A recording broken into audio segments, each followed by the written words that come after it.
50ರಿಂದ 60 ಎಕರೆ ಜಮೀನು ಯಾರ ಹೆಸರಲ್ಲಿ ಐತಂದರೆ ಈ ರಾಜರತ್ನಂ ಅನ್ನೋ ಒಬ್ಬ ಹೆಸರಲ್ಲಿ ಒಬ್ಬನ ಹೆಸರಲ್ಲಿ ಇದೆ. ಡೆಪ್ಯೂಟಿ ತಹಸೀಲ್ದಾರ್ ಆಗಿ ರಿಟೈರ್ಡ್ ಆಗ್ತಾನೆ ಆ ವ್ಯಕ್ತಿ. ನಾವು ಎಷ್ಟು ಇದು ಮಾಡಿದ್ರು ಅಧಿಕಾರಿಗಳು ನಮ್ಮ ಮಾತು ಒಬ್ಬರು ಕೇಳಲ್ಲ. ಅಧಿಕಾರಿಗಳು ದುರುಪಯೋಗ ಪಡಿಸ್ಕೊಂಡಿದ್ದು ಸರ್ಕಾರ ಕಿತ್ಕೊಳ್ತಾರೆ, ಬಿಡ್ತಾರೇನು? ಎಲ್ರಿಗೂ ಒಂದೇ ಅಲ್ಲ ಕಾನೂನು. ಹೀಗೆ ಹತ್ತಾರು ಜನ ರೈತರು, ದಲಿತರು ತಮಗೆ ಅನ್ಯಾಯ ಆಗಿದೆ ಅಂತ ಅಂಬೇಡ್ಕರ್ ಸೇನಾ ಸಮಿತಿ ಕರ್ನಾಟಕ ಸಂಘದ ಅಧ್ಯಕ್ಷ ಸಂದೇಶ್ ಅವರಿಗೆ ನೋವು ತೋಡಿಕೊಳ್ಳುತ್ತಾ ನ್ಯಾಯಕ್ಕಾಗಿ ಒತ್ತಡ ಹೇರುತ್ತಿರುವ ದೃಶ್ಯಗಳು ಕಂಡುಬಂದದ್ದು ಚಿಕ್ಕಬಳ್ಳಾಪುರ ತಾಲೂಕಿನ ನುಗತಹಳ್ಳಿ ಗ್ರಾಮದ ಬಳಿ.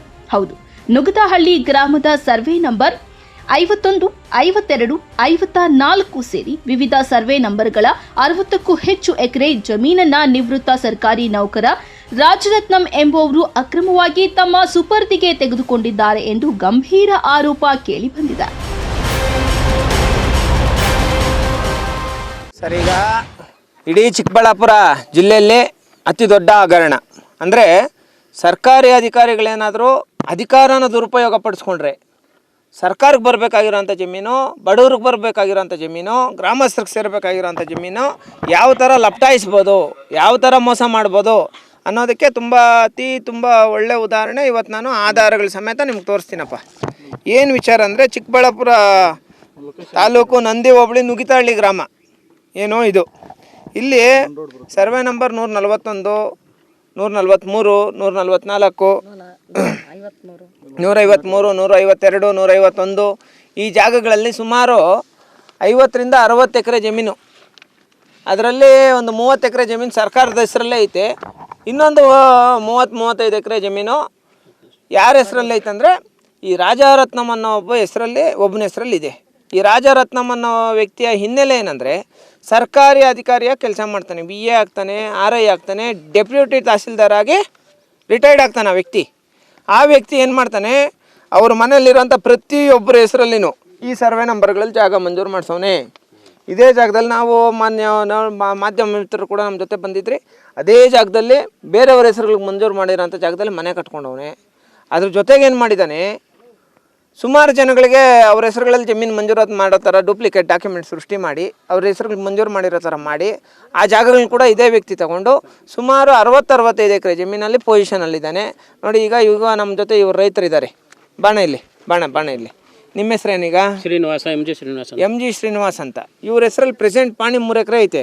ಆದರೆ ಆ 3 ಎಕರೆಗೆ ಅವ್ನು ಕಾಂಪೌಂಡ್ ಹಾಕೊಂಡವನಿ, ವಿಂಗಡಣೆ ಮಾಡಿ 2 ಎಕರೆ ಸಪ್ರೇಟಾಗಿ ಮಾಡವನೆ. ಇವರೇನೋ ನಾವು ಹೋಗಿ ಬೆಳೆ ಬೆಳಿಬೇಕು, ಇವರೇನಾದರೂ ಹೋಗಿ ಏನಾದರೂ ಕೆಲಸ ಮಾಡಬೇಕಂದ್ರೆ ಇಮಿಡಿಯೇಟಾಗಿ ಇವ್ರ ಮೇಲೆ ದೌರ್ಜನ್ಯ ಮಾಡ್ತಾರೆ. ಇದು ನ್ಯಾಯನಾ? ರೆವೆನ್ಯೂ ಅಧಿಕಾರಿಗಳು, ಮಾನ್ಯ ತಹಸೀಲ್ದಾರ್ ಅವರು, ಮಾನ್ಯ ಜಿಲ್ಲಾಧಿಕಾರಿಗಳು ಈ ಕೂಡಲೇ ಏನೋ ಈ ವಾರದಲ್ಲಿ ಈ ವಿಚಾರಕ್ಕೆ ಸಂಬಂಧಪಟ್ಟಂಗೆ ಸರ್ವೆ ಮಾಡಿಸಿ ಸರ್ಕಾರದ ಹೆಸರಲ್ಲಿರೋಂಥ ಜಾಗನ ಸರ್ಕಾರಕ್ಕೆ ಮತ್ತು ಈ ವ್ಯಕ್ತಿ ಇಲ್ಲೀಗಲ್ಲಾಗಿ ಮಂಜೂರು ಮಾಡ್ಕೊಂಡಿರೋಂಥ ಜಮೀನುಗಳು ಯಾವಾಗಿರೋದು ಸರ್ 2000 ಸುಮಾರು ವರ್ಷಗಳಿಂದ ಹಿಂಗೆ ಮಾಡ್ತಾವನೆ. 2001ರಿಂದ ಈ ಕಡೆನೂ ಜಾಸ್ತಿ ಮಾಡ್ಕೊಂಡಿದ್ದಾರೆ. 1990-95ರಿಂದ ಈ ಕಡೆನೂ ಜಾಸ್ತಿ ಈ ಥರ ಒಂದು ಹಂತವಾಗಿ ಮಂಜೂರು ಮಾಡ್ಕೊಳ್ಳೋದು. ಈಗ ಅವ್ರ ಫ್ಯಾಮಿಲಿಯಲ್ಲೇ ಅವ್ರ ತಾಯಿ ಹೆಸರಲ್ಲಿ ಜಮೀನು ಮಂಜೂರು ಮಾಡಿಸಿದ್ದಾನೆ ಒಂದೇ ಸರ್ವೆ ನಂಬರಲ್ಲಿ. ಮತ್ತು ಅವ್ರ ಆಯಪ್ಪ ಹೆಸರಲ್ಲಿ ನೋಡಿ, ಗೌರ್ಮೆಂಟ್ ಸರ್ಕಾರಿ ಅಧಿಕಾರಿ, ಬಡವ್ರಿಗೆ ತಾನೇ ಜಮೀನು ಮಂಜೂರು ಆಗಬೇಕು. ಚಿಕ್ಕಬಳ್ಳಾಪುರ ಜಿಲ್ಲೆ ಶಿಡ್ಲಘಟ್ಟ ತಾಲೂಕಿನವರಾದ ರಾಜರತ್ನಂ ಚಿಕ್ಕಬಳ್ಳಾಪುರ ತಾಲೂಕಿನಲ್ಲೇ ಕಾರ್ಯದರ್ಶಿ ರೆವಿನ್ಯೂ ಇನ್ಸ್ಪೆಕ್ಟರ್ ಶಿರಸ್ತೇದಾರಾಗಿ ಸೇವೆ ಸಲ್ಲಿಸುವಾಗ ತಮಗೆ, ತನ್ನ ಪತ್ನಿಗೆ, ತನ್ನ ಮಗ, ಸಹೋದರರು, ಕುಟುಂಬಸ್ಥರಿಗೆ 10 ಎಕರೆ ಜಮೀನನ್ನ ದರಖಾಸ್ತು ಮೂಲಕ ಅಕ್ರಮವಾಗಿ ಮಂಜೂರು ಮಾಡಿಸಿಕೊಂಡಿದ್ದಲ್ಲದೆ ತನಗೆ ಮಂಜೂರಾದ ಜಮೀನಿಗೆ 8 ಎಕರೆಗೂ ಹೆಚ್ಚು ಜಮೀನನ್ನ ಖರಾಬಾಗಿ ನಮೂದಿಸಿರುವುದು ಅಧಿಕಾರಿಯ ಜಾಣತನದ ಆಟ ಗೊತ್ತಾಗುತ್ತಿದೆ. ರಾಜರತ್ನಂ ಕಂದಾಯ ಅಧಿಕಾರಿಯಾಗಿ ಸೇವೆ ಸಲ್ಲಿಸುತ್ತಿದ್ದರಿಂದ ದಲಿತರ ಜಮೀನುಗಳನ್ನ PTCL ವ್ಯಾಪ್ತಿಯ ಕಾನೂನು ಮೀರಿ ಖರೀದಿಸಿದ್ದಲ್ಲದೆ ದಲಿತರಿಗೆ ಮಂಜೂರಾದ ನೈಜ ದಾಖಲೆಗಳನ್ನು ತನ್ನ ಪ್ರಭಾವ ಬಳಸಿ ನಾಶಪಡಿಸಿದ್ದಾರೆ ಎಂಬ ಆರೋಪ ರಾಜರತ್ನಂ ಮೇಲಿದೆ. 1949-50ರಲ್ಲಿ ಗ್ರಾಂಟ್ ಆಯಿತು. AKDR ಅಲ್ಲಿ ಜಮೀನು ಗ್ರಾಂಟ್ ಆಯಿತು. ಗ್ರಾಂಟ್ ಆದಾಗ ಪೂಜಪ್ಪ ಬಿನ್ ಸತ್ಯಪ್ಪ ಅನ್ನೋನಿಗೆ ಒಂದು 2 ಎಕರೆ, ಆಮೇಲೆ ಮುನ್ಶ್ಯಾಮಿ ಬಿನ್ ತಿರುಮಲಪ್ಪ ಅಂತ 2 ಎಕರೆ, ಒಟ್ಟು 4 ಎಕರೆ ಆಗಿತ್ತು. ಅದನ್ನು ಇವರು ರಾಜರತ್ನಮ್ಮನವರು ಕ್ರಯ ಮಾಡ್ಕೊಂಡಿದ್ದಾರೆ, ಅದೇ ನಮ್ಮ ತಾತವರಿಂದ.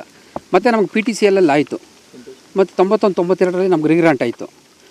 ರೀಗ್ರಾಂಟ್ ಆದಾಗ ನಮಗೆ ತಹಶೀಲ್ದಾರ್ ಇರ್ಬೋದು, ರೆವಿನ್ಯೂ ಡಿಪಾರ್ಟ್ಮೆಂಟ್ ಅವರು ಪೊಸಿಷನ್ ಬಿಡಿಸ್ಕೊಟ್ಟಾದಮೇಲೆ ಮತ್ತು ಇವ್ರು ಏನು ಮಾಡಿದ್ರು, ನಾವು ಈ ಥರ DC ಗೆ ಹೋಗಿದ್ದೀವಿ ಅಂತ ಹೇಳ್ಬಿಟ್ಟು ನಮ್ಮನ್ನು ಇದು ಮಾಡಿದ್ರು. ಜಮೀನಲ್ಲಿ ಇದ್ದೀವಿ ನಾವು. ಜಮೀನಲ್ಲಿದ್ದಾಗ ನಮಗೆ ಇದು ಮಾಡಿ ಎದುರಿಸಿ ಬೆದರಿಸಿ ಅಲ್ಲಿಂದ ಇದು ಮಾಡಿಸಿ ಡಿ ಸಿ ಆಗಬೇಕು ಅದು ಇದು ಮಾಡಿಬಿಟ್ಟು ಮತ್ತು ಹಂಗೆ ಕೇಸ್ಗಳು ಹಾಕ್ಸ್ಕೊಂಡು ಕೊನೆಗೆ ಸುಮಾರು ನಾವು ತಿರುಗಿ ನಮ್ಗೆ ಸಾಕಾಗ್ಬಿಟ್ಟು ಸರ್.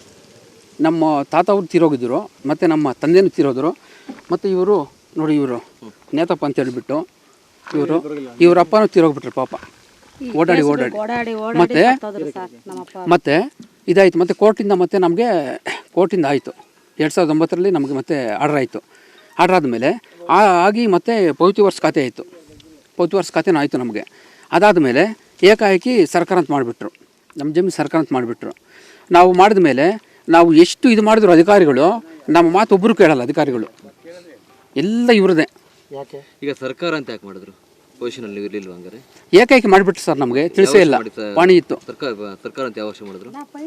2012-13 ಆಮೇಲೆ ನೀವು ಫೈಟ್ ಮಾಡಲಿಲ್ವಾ ಸರ್? ಮಾಡ್ತಾ ಇದ್ದೀವಿ ನಾವು, ಇದುವರೆಗೂ ಫೈಟ್ ಮಾಡ್ತಾನೆ ಇದ್ದೀವಿ ನಾವು. ಅದಕ್ಕೆ ಸುಮಾರು 20 ವರ್ಷ ಏನು ಸರ್, ಏನು ನಾವು ಎಲ್ಲಿ ಇದು ಮಾಡಿದ್ರು ನಮಗೆ ಸಿಗ್ತಾ ಇಲ್ಲ. ಜಮೀನನ್ನು ಈ ಜಮೀನಲ್ಲಿ ಯಾರು ಪೊಸಿಷನ್ ಇದ್ದಾರೆ? ಇವರೇ ಇದ್ದಾರೆ ಸರ್, ಇದೆಲ್ಲ ಒಂದೇ ಪ್ಲಾಟು. ನಮ್ಮದು ಪೂಜಾಪನ ಜಮೀನು ಇರ್ಬೋದು, ಮುನಿಶ್ಯಾಮ್ ತಿರುಮಲಾಪನ ಜಮೀನು ಇರ್ಬೋದು, ಎಲ್ಲರೂ ಇವರೇ ಹಾಕೊಂಡಿದ್ದಾರೆ ಬಡವ್ರದ್ದು. ಇವ್ರದ್ದು ಎಂ ಜಿ ಶ್ರೀನಿವಾಸ್ ಇರ್ಬೋದು. ಸರ್ಕಾರಿ ಜಮೀನಲ್ಲಿ ಈಗ ಒತ್ತುವರಿ ಮಾಡ್ಕೊಂಡಿದ್ದಾರೆ. ಹೌದು ಸರ್. ಒಂದು ಎರಡನೇದಾಗಿ ಈಗ ಸರ್ಕಾರ ಅಂತ ಹೇಳ್ಬಿಟ್ಟು ಸುಮಾರು ಜಮೀನು ಸರ್ಕಾರಕ್ಕೆ ಬಂದಿದ್ರು ಸಮೇತ ಅವರೇ ಇದ್ದಾರೆ ಜಮೀನಲ್ಲಿ. ಏನು ಬೆಳೆ ಇಟ್ಟಿದ್ದಾರೆ ಸರಿ, ಈಗ ಬಡವರು ಅಂತ ಹೇಳ್ಬಿಟ್ಟು ಮನವಿ ಮಾಡಿಲ್ವಾ ಸರ್? ಮನವಿ ಮಾಡಿದ್ವಿ ಸರ್, ಇನ್ನು ಯಾರು ಸ್ಪಂದಿಸ್ತಾ ಇಲ್ಲ ನಮಗೆ ಯಾರು ಸ್ಪಂದಿಸ್ತಾ ಇಲ್ಲ, ಯಾಕಂದ್ರೆ ಬಡವರು ಅಂತ ಹೇಳ್ಬಿಟ್ಟು. ನಿಮ್ದು ಗ್ರಾಂಟ್ ಕಾಪೀಸ್ ಕೊಡಿ. ಇನ್ನು ಘಟನೆ ಬಗ್ಗೆ ಪ್ರತಿಕ್ರಿಯಿಸಿ ಸರ್ಕಾರಕ್ಕೆ ಸವಾಲ್ ಹಾಕಿದ ನಿವೃತ್ತ ಕಂದಾಯ ನೌಕರ ರಾಜರತ್ನಂ, ನಾನು ನ್ಯಾಯಯುತವಾಗಿ ಜಮೀನು ಪಡೆದಿದ್ದೇನೆ. ಒಂದು ವೇಳೆ ನನಗಿರುವ ಜಮೀನು ಅಕ್ರಮ ಅಂತಿದ್ರೆ ಸರ್ಕಾರ ತನಿಖೆ ನಡೆಸಿ ವಶಕ್ಕೆ ಪಡೆಯಲಿ ಎಂದು ಸರ್ಕಾರಕ್ಕೆ ಸವಾಲ್ ಹಾಕಿದ್ದಾರೆ. ವರ್ಷ ಆಯಿತು, ನಾವಿಲ್ಲೇನೋ ಅಕಸ್ಮಾತ್ ಬಂದ್ವಿ, ಯಾವುದೋ ಜಮೀನು ತೊಗೊಂಡ್ವಿ, ಅಲ್ಲೇ ಡೆವಲಪ್ ಮಾಡ್ಕೊಂಡು ಇಲ್ಲೇ ಇದ್ವಿ. ಹೌದೌದು. ತಾವೇನಾಗಿದ್ರಿ ಸರ್? ಸರ್ ನಾನು ರೆವಿನ್ಯೂ ಇನ್ಸ್ಪೆಕ್ಟ್ರು, ಡೆಪ್ಟಿ ತಹಸೀಲ್ದಾರ್ ಎಲ್ಲ ಆಗಿದೆ. ನಾನು ಈ ಏರಿಯಾ ಅಲ್ಲ, ನಾನೆಲ್ಲ ಹೊರಗಡೆ ಬೇರೆ ಕಡೆ ಇದ್ದೀನಿ. ಇಲ್ಲಿ ಜಮೀನು ಇಲ್ಲ ಇಲ್ಲಿ ನಾನು ಯಾವುದೇ ಹುದ್ದೆನಲ್ಲಿ ಇಲ್ಲ, ಈ ಏರಿಯಾನಲ್ಲಿ. ಇಲ್ಲಿ ಜಮೀನು ತೊಗೊಂಡು ಎಷ್ಟು ವರ್ಷ ಆಯ್ತು ನೀವು? 50 ವರ್ಷ, 1970 ಸ್ಟಾರ್ಟಿಂಗು. ಸ್ಥಳೀಯರು ಏನು ಹೇಳ್ತಾರೆ, ಗ್ರಾಂಟ್ ಮಾಡ್ಕೊಂಡಿದ್ದಾರೆ, ಕುಟುಂಬ ಟೋಟಲ್ ಎಲ್ಲರಿಗೂ ಗ್ರಾಂಟ್ ಮಾಡ್ಕೊಂಡಿದ್ದಾರೆ. ಸರ್ಕಾರಿ ಕೇಳಿ ಕಿತ್ತಾಕ್ಲಿ, ಬೇರೆಯವ್ರಿಗೆ ಕೊಡಲಿ, ಬೇಡ ಅಂತೀವ ನಾವು.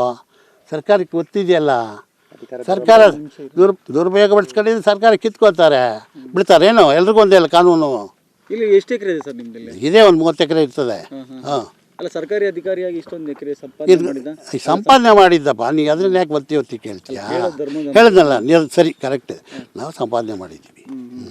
ಬಟ್ ಪಾಣಿಗಳೆಲ್ಲ ದರ್ಖಾಸ್ತು ತಗೊಳ್ಳಿ ಬಿಡಿ, ಸರ್ಕಾರಕ್ಕೆ ಹೇಳಿ, ತಹಸೀಲ್ದಾರ್ಗೆ SDC ಹೇಳಿ ತಗೊಂಡ್ದಾಕ್ಲಿ, ಬೇಡ ಅಂತೀವ ನಾವು. ಈಗ ಸುಮಾರು ವರ್ಷ ಸಾರಿ ಅಳತೆ ಮಾಡಿದ್ದಾರೆ, ಬೇಕಾದ ಸರಿ ಎಲ್ಲ ಎನ್ಕ್ವೈರಿಗಳು ಮಾಡಿದ್ದಾರೆ. ಲೋಕಾಯುಕ್ತ ಎಲ್ಲ ಮೊನ್ನೆ ಎನ್ಕ್ವೈರಿ ಆಯಿತು. ದಲಿತರ ಜಮೀನೆಲ್ಲ ಹಾಕೊಂಡಿದ್ದೀರಾ ಅಂತ ಹಾಕ್ಕೊಂಡ್ರೆ ದಲಿತರು ಬಿಟ್ಬಿಡ್ತಾರೆ ಸರ್, ಬಿಡಲ್ಲ.